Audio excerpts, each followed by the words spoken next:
IS റിക്രൂട്ട്മെന്റും മതരാഷ്ട്രവാദവും സംബന്ധിച്ച P ജയരാജന്റെ പ്രസ്താവന അംഗീകരിക്കാൻ ഭയന്ന് CPM നേതൃത്വം. പ്രസ്താവനയെ തള്ളി കേന്ദ്ര കമ്മിറ്റി അംഗം EP ജയരാജൻ കഴിഞ്ഞ ദിവസം രംഗത്തെത്തിയിരുന്നു. വിഷയത്തിൽ സർക്കാർ വിശദീകരണം നൽകണമെന്ന ആവശ്യവുമായി ജമാഅത്ത് ഇസ്ലാമിയുടെ യുവജന പ്രസ്ഥാനമായ സോളിഡാരിറ്റിയും രംഗത്തെത്തിയിട്ടുണ്ട്. അതേസമയം നിലപാട് ആവർത്തിച്ച് പി ജയരാജൻ വീണ്ടും ഫേസ്ബുക്ക് പോസ്റ്റിലൂടെ രംഗത്തെത്തിയിരുന്നു. വിവരങ്ങളുമായി സുധീഷ് ഗോപാൽ ചേരുകയാണ്. സുധീഷ്, സൂചിപ്പിച്ചതുപോലെ തന്നെ പി ജയരാജൻ തൻ്റെ നിലപാടിൽ ഉറച്ചു നിൽക്കുകയാണ്. ഇത്തരത്തിലുള്ള IS റിക്രൂട്ട്മെൻറ്റിൻ്റെ കാര്യത്തിലായാലും മതഭീകരതയുടെ കാര്യത്തിലായാലും കേരളം വളക്കൂറുള്ള മണ്ണാണ്. കേരളത്തിലെ നിലവിലെ രാഷ്ട്രീയ സാഹചര്യം അതിന് അനുകൂലമാണ് എന്നുള്ള ഒരു നിലപാടിൽ അദ്ദേഹം ഉറച്ചു നിൽക്കുമ്പോൾ EP ജയരാജൻ അടക്കമുള്ളവർ കേരളം അത്തരത്തിലുള്ള ഒരു മണ്ണല്ല എന്ന രീതിയിലുള്ള വിശദീകരണവുമായിട്ടാണ് രംഗത്ത് വന്നത്. അതായത് സംസ്ഥാന സർക്കാരിനെ പിന്തുണച്ചുകൊണ്ട് രംഗത്ത് വരുമ്പോൾ പ്രതിപക്ഷത്തെ അടക്കം കുറ്റപ്പെടുത്തുന്ന ഒരു സമീപനമാണ് പൊതുസമൂഹം സ്വീകരിക്കുന്നത്. കാരണം ഇടതുപക്ഷമായാലും വലതുപക്ഷമായാലും മാറി മാറി ഭരിച്ച മുന്നണികളൊക്കെയും ഇത്തരത്തിൽ ഭീകര പ്രസ്ഥാനങ്ങളെ വളർക്കുള്ള ഒരു മണ്ണാക്കി കേരളത്തെ മാറ്റി എന്ന രീതിയിൽ. അതുകൊണ്ട് തന്നെ പി ജയരാജൻ്റെ പ്രസ്താവനയ്ക്ക്, പി ജയരാജൻ്റെ നിലപാടിനെ പൊതുസമൂഹത്തിൻ്റെ ഇടയിൽ വലിയ സ്വീകാര്യത വർദ്ധിക്കുകയാണല്ലേ? KP സുരേഷ്, അങ്ങനെ തന്നെ കാണേണ്ടി വരും. പൊതുസമൂഹം ഇല്ലെങ്കിൽ നിഷ്പക്ഷമായി ഇല്ലെങ്കിൽ ഒരു സമാധാന ജീവിതം ആശിക്കുന്നവരെല്ലാം തന്നെ പി ജയരാജൻ്റെ ഈ തുറന്നു പറച്ചിലിനെ സ്വാഗതം ചെയ്യുന്നുണ്ട്. അത് വളരെ അനിവാര്യമാണ്. ഇത്തരം കാര്യങ്ങളെ ഗൗരവതരമായി തന്നെ കാണണം. മതരാഷ്ട്രവാദത്തെ ചെറുത്ത് തോൽപ്പിക്കണം എന്ന് ആഗ്രഹിക്കുന്നവരെല്ലാം തന്നെ പി ജയരാജൻ്റെ ഈ നിലപാട് അത് CPM നിലപാടായി തന്നെ സംസ്ഥാനം ഭരിക്കുന്ന പാർട്ടി ആ നിലപാടിലേക്ക് വരണം എന്ന് ആഗ്രഹിക്കുന്നവരാണ്. അതുതന്നെയാണ് ഇന്നലെ ദീപിക ദിനപത്രത്തിൻ്റെ മുഖപ്രസംഗത്തിലും വന്നത്. ഈ പി ജയരാജൻ്റെ ഇത്തരം പരാമർശങ്ങളിലെ വാക്കുകളെ സ്വാഗതം ചെയ്യുന്നു. അത് പ്രതീക്ഷ നൽകുന്നു.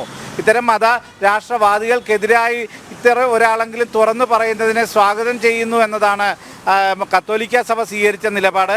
അതുപോലെ തന്നെയാണ് ബഹുഭൂരിപക്ഷം വരുന്ന ഹൈന്ദവരും എല്ലാം തന്നെ അത്തരം വളരെ സമാധാനമായി കേരളത്തിലടക്കം വലിയ രാജ്യത്ത് ഇവിടെ ജീവിക്കുന്നതിനുള്ള ഒരു അന്തരീക്ഷമാണ് പ്രതീക്ഷിക്കുന്നത്. എന്നാൽ അതിനെയെല്ലാം ഘടകവിരുദ്ധമായി കണ്ടുകൊണ്ട് CPM സംസ്ഥാന നേതൃത്വം, അതിലുപരി ഇന്നലെ EP ജയരാജൻ കേന്ദ്ര കമ്മിറ്റി അംഗമാണ്, അദ്ദേഹവും പറയുന്നത് ഇത് വാസ്തവവിരുദ്ധമാണ്, ഇല്ലെങ്കിൽ അത്തരം ഒരു സാഹചര്യം ഇല്ല. അപ്പോൾ ചിലരുടെ തോന്നലുകളാണ് പുസ്തകത്തിൽ എഴുതുന്നത്. ഇവിടെ കേരള സർക്കാർ ഇത്തരത്തിലുള്ള തീവ്രവാദത്തെ ഒരു തരത്തിലും വെച്ചുപൊറുപ്പിക്കാത്ത സമീപനം സ്വീകരിക്കുന്നു, വളരെ മതസൗഹാർദ്ദപരമായി കാര്യങ്ങൾ നീങ്ങുന്നു എന്നൊക്കെ പറയുമ്പോൾ നമുക്കറിയാം കുന്തിരിക്കാൻ സൂക്ഷിച്ചോ എന്നൊക്കെ പറഞ്ഞുള്ള മുദ്രാവാക്യം ഉയർന്നത് ഈ കേരള മണ്ണിൽ നിന്നാണ്. നിരവധി പേരാണ് അത്തരത്തിൽ ആക്രമണങ്ങൾക്ക് ഇരയായതൊക്കെ. കണ്ണൂരിൽ നിന്നുള്ള 4 പേരാണ് കാശ്മീരിൽ ഇന്ത്യൻ സൈന്യവുമായി ഏറ്റുമുട്ടി മരിച്ചത്. ജോസഫ് മാഷിൻ്റെ കൈവെട്ടിയത് കേരളത്തിലാണ്. ഈ സംഭവങ്ങളെല്ലാം നിലനിൽക്കെ തന്നെയാണ് ഇത്തരം മതരാഷ്ട്രവാദികൾ ഇവിടെ ഇല്ല, അത്തരത്തിലുള്ള ഒരു സാഹചര്യമില്ല, IS റിക്രൂട്ട്മെൻറ്റ് നടക്കുന്നില്ല എന്ന് കണ്ണടച്ചിരുട്ടാക്കിക്കൊണ്ട് CPMൻ്റെ കേന്ദ്ര കമ്മിറ്റി അംഗം EP ജയരാജൻ പറയുന്നത്.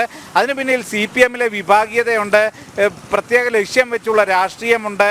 പി ജയരാജൻ പറഞ്ഞതിലെ പോസിറ്റീവായി കണ്ടുകൊണ്ട് മുന്നോട്ട് പോകാനുള്ള ആർജവം CPM സംസ്ഥാന നേതൃത്വം ഇതുവരെ പ്രകടിപ്പിച്ചിട്ടില്ല. മുഖ്യമന്ത്രി അതിന് തയ്യാറായിട്ടില്ല. മറ്റ് പല കാര്യങ്ങളിലും പ്രതികരിക്കുമ്പോഴും ഈ വിഷയം ഏറ്റെടുത്ത് അതിലൊരു വ്യക്തമായ പ്രതികരണം, നിലപാട് അറിയിക്കാൻ തയ്യാറാവുന്നില്ല. അതുതന്നെയാണ് പ്രതിപക്ഷവും സ്വീകരിക്കുന്ന നിലപാട്. പ്രതിപക്ഷം ഭരണപക്ഷത്തെ കൊണ്ട് ഇത് പറയിപ്പിക്കാൻ ശ്രമിക്കുമ്പോൾ ഈ യാഥാർത്ഥ്യത്തിൽ നിന്ന് പ്രതിപക്ഷവും ഒളിച്ചോടുന്ന ഒരു സാഹചര്യമുണ്ട്. ഇതിൽ ഏറ്റവും എടുത്തു പറയേണ്ടത് എത്ര മുമ്പേ BJP ഇക്കാര്യം പറഞ്ഞാണ് ജനം TV ഈ വാർത്ത പുറത്തുവിട്ടതാണ്. അന്നു മുതൽ ഇതിനെ പ്രതിരോധിച്ചിരുന്നെങ്കിൽ അതിനുശേഷം നടന്ന നിരവധി ഇത്തരം അക്രമങ്ങൾ ഇല്ലെങ്കിൽ സമാനമായ നീക്കങ്ങൾ ഇതെല്ലാം ചെറുക്കാൻ സാധിക്കുമായിരുന്നു. എന്നാൽ ഇതിനെ ഇപ്പോഴും ജയരാജൻ പറഞ്ഞതുപോലെ 4 കണ്ണൂരുകാരാണ് കാശ്മീരിൽ ഭാരത സൈന്യവുമായി ഏറ്റുമുട്ടി കൊല്ലപ്പെട്ടത് എന്ന യാഥാർത്ഥ്യത്തെ അതിനെ ഗൗരവതരമായി കാരണം. അതാണ് തൻ്റെ നിലപാടെന്ന് പറഞ്ഞ ജയരാജൻ ആ നിലപാടുമായി മുന്നോട്ട് പോകുന്നു. ഇപ്പോൾ ഒരു ഫേസ്ബുക്ക് പോസ്റ്റ് ഇട്ടപ്പോൾ അതിലും ജമാഅത്ത് ഇസ്ലാമിയുടെയും മുസ്ലിം ലീഗിൻ്റെയൊക്കെ ഒരു വർഗീയത പരത്തുന്ന ഇല്ലെങ്കിൽ ഒരു വർഗീയ ലേളയ്ക്ക് പോലും കോപ്പ് കൂട്ടുന്ന നീക്കങ്ങൾ നടന്നിരുന്നു അവരുടെ ഭാഗത്തു നിന്ന് എന്ന് എടുത്തു പറയാൻ ധൈര്യം കാണിച്ചിട്ടുണ്ട് എന്നതും നമുക്ക് വളരെ പോസിറ്റീവായി കാണേണ്ടതാണ്. എന്നാൽ അദ്ദേഹത്തിന് മേൽ വലിയ സമ്മർദ്ദം CPMൽ നിന്നുണ്ടാവുന്നു എന്നത് നമുക്ക് മനസ്സിലാക്കാം. ആ സമ്മർദ്ദം ചെലുത്തുന്നവരാണ് CPMൽ ഇതുവരെ ഇല്ലെങ്കിൽ ഈ കഴിഞ്ഞ സർക്കാരിൻ്റെ കാലത്തായാലും CPMനെ ആയാലും മതരാഷ്ട്രവാദികൾക്കൊപ്പം ന്യൂനപക്ഷ പ്രീണനങ്ങളും അതോടൊപ്പം തന്നെ മതരാഷ്ട്രവാദികൾക്കും ഒപ്പം നടത്തിയത്.